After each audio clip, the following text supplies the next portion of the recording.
Lagi belas ora payu e. Lah marane aku tau ngrasakne pentolmu ra enak lho Rin. Pati tok no kok. Wah, ngonyek. Aku lho saiki lek ngracik pentoli tak kladuki daginge timbang patine, Mbah. Lah tapi nek terus ra payu ngono kuwi piye dagangane Rin? Ya terpaksa tak pangan dhewe to, Mbah. Mosok yo entek ngono kuwi.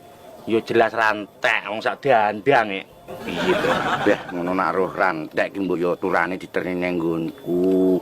Lah apa doyan sampean? Aku yo apa Rin sing ra doyan. Lah omong-omong ra enak.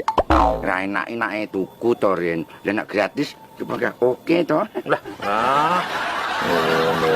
Ambine kok yo ragas. Ya iya. Mbah, mbok aku ditulungi. Tulungi nyapa neh. Aku iki ana jimat ngono lho, Mbah. Golek kudu dolane iso laris. Jimat. Kowe lho karep njaluk jimat ya apa kuat lakone. Wis to, Mbah, kuat-kuat. Mok kon lakoni apa, tak lakonane. Ya wis ora apa-apa nek pancen karepmu ngono. Rungokno mbae tak omong ya.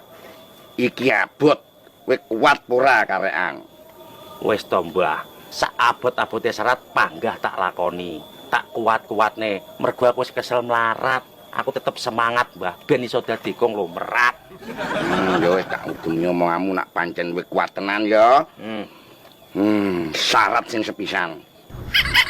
Kowe kudu ora mangan suwene 21 dina. Lah kok mek 21 dina ya apa to, Mbah? Mbah, aku lho sak wulan tet ramangan lho tau. Lho, 21 dina wis abot lho, Le. Mosok sak wulan pundhul ramangan tau. Kuat ya, we? Kuat, Mbah. Ya kok iso ya? Lah kon ra iso piye? Pancen dipangan ora enek. Ngalah aku jenenge kere, nek sing mbok badhek mergo ora gablek apa-apa. Ya pancen kahanane ngono lho, Mbah. Ya wis saiki syarat sing kaping pindho. Iki rada abot lho, sanggup ora we? Wis to, Mbah, sanggup aku. Ndang apa syarate? Syarate ngene Le.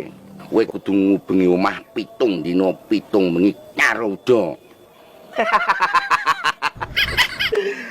Terima udo ngubengi omah ya apa to, Mbah? Mbah. Lah aku lho, udo mlecet turut pasar sak wulan tet lho. Biasa. Heh? Sik kowe.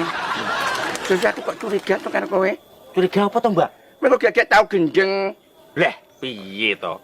Mosok sampean ra krungu? Aku lho tau dibelok barang, Mbah. Lah iki, Mbah, lah kok malah ngalih? Syarate lho ijek apa ora? cangkemmu lho menengo sik, tak mikir aku.